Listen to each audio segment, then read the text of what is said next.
Lord Carsted, do you remember the guy that tattoo Bobrisky on his arm? I am here because all I wanted was just help. Hey, wey, my people. Wahala be like bicycle wey no get brake. How na dey, my people? Thank you for the sharing, like, love. I appreciate una for real. God go bless una. This untouchable mama. My people, this video wey una just watch, so I go put everything for una more na watch. Even the time wey this guy wey una dey see, so this lazy youth, the time wey he go put wey go draw Bobrisky for hand, I go put the video for una as im mama say dey thank Bobrisky. Now na him don come and say he get wetin dem dey call am, for that tattoo wey he do, he get some disease, say na through that tattoo wey he do.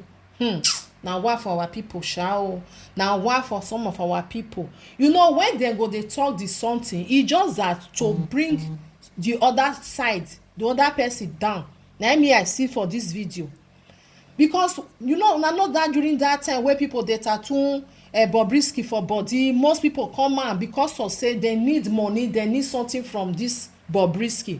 No be say Bobrisky good also, but e no force them. Even Bobrisky even talk and say e no force them. Una go see all the video, I go put am for there for una. This boy come out because of say they want to be like Bobrisky. Most of them, they want to be like Bobrisky.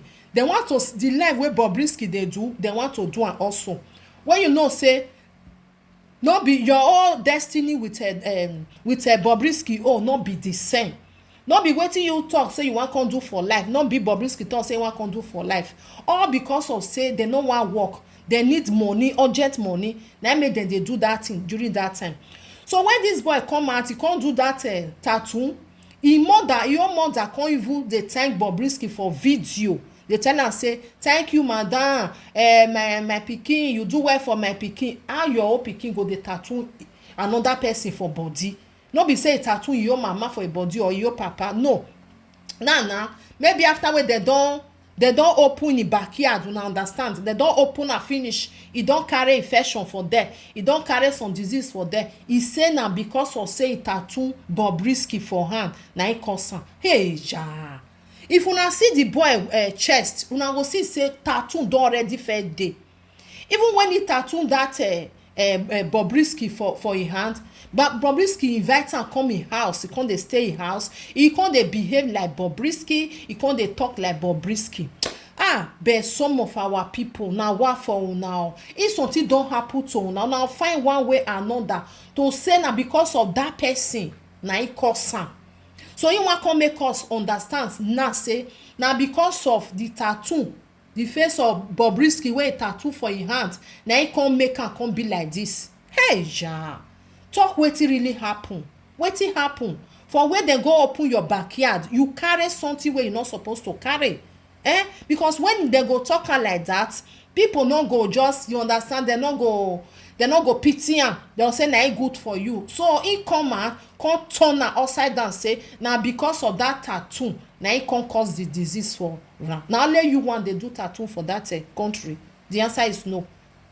Na today dem start to dey do tattoo wey go come be say na that one wey you do wey be say e don pass no be even last year sef, wey don pass 2 years. Na now the this thing come dey affect you. Make we no just dey carry, just dey do all because of say maybe you need money, you wan take buy medicine, you no get. You for ask Bobrisky say Bobrisky, please can you help me for something? He go give you. Tell am say you get some problem. Even before then sef, this boy sef, he even insult Bobrisky. He say Bobrisky no give am money because Bobrisky no send una. He no send una message. E just that because of say una need urgent money, una no wan use hand take do work, una no wan do anything. I want urgent money, I want money, una dey carry people, una dey tattoo am for una body. See the repercussion now. I want to be like Bobrisky. You ask Bobrisky, say Bobrisky, how you take dey do am? How the money take dey come? Abi na because of say you just dey dress like that, people dey like you, or na wetin? You don go open your backyard now, dem don open am sote you don carry disease. You say na Bobrisky tattoo wey you do for body. You for come in another way tell Bobrisky say you dey sick, you need money, make dem donate money for you. Na for better pass. Because doing it like this, say make dem come beg Bobrisky, it's like maybe Bobrisky get wetin he use you to do, or maybe he get wetin. Abeg my people, sometimes open your eye if you dey do something. No dey do am to just to damage the other part. E no ask you for all this. Your mama even dey happy for there say, hey, thank you, he don go draw tattoo for body. Now after you don open the hole, something don enter. You say na you do tattoo. Now make dem beg Bobrisky for you. May I put the video for now? Mona lis ten to the boy. Mona still lis ten to the day wey im mama dey happy. Even Bobrisky even come talk and say, I no beg anybody make dem tattoo my face for their body o. And that one na real. You know say our people, anything wey dem dey do, dem dey like make dem dey do am excess. If dem no do am excess, e no go sell na. If dem no sell na because of Bobrisky, na because e tattoo something, na im cause am. People no go pity am. No, for you want make people pity you for come talk the truth, say you don get sickness because of say dem don open your backyard too much. So wetin not supposed to enter don enter. Una do well my people. Help me to share this video. God bless you as you do. I appreciate una as una take dey watch my video, as una take dey help me dey share, like everything. God go bless una. That hand wey una take share am, sickness no go enter am. Bye for now. Thank you. Hello guys, it's Lord Carter. Do you remember the guy tattoo Bobrisky on his van? I am here because all I wanted was just help. Now I got the disease from the machine they used to draw tattoo. So now I'm already taking my drugs and I'm okay. I'm fine. I'm shaking like this because I'm still taking the drugs. So I want to beg all Nigerians, all bloggers to help me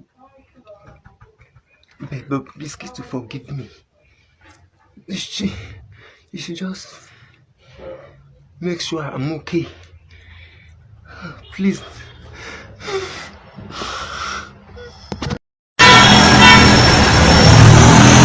Hi, Bobrisky. Good morning, ma. Please, my son will come with you. Please help my son. My son draw you for their hand. Please, God will bless you, mama. Long life and prosperity. God will bless you. Bye. Hey guys, it's Lord Caster, the first daughter of the commander of Bobrisky. If you're out there and you call yourself the princess of Nigeria, darling, you are a prince. This is the real princess. I have come. I repeat, I have come. I'm gonna bring you down, darling. I'm gonna bring you down, okay? It's your baddest. Baby, put tears.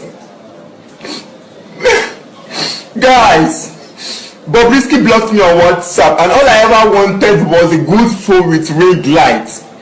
But guys, I was able to get them myself. I got those shit myself. Bobrisky, why are you being so stupid? You ignore me for good 2 months and a half. You're saying that you're trying to test my personality. Which to be personality? My dear, see, you blocking me doesn't take any help from my body.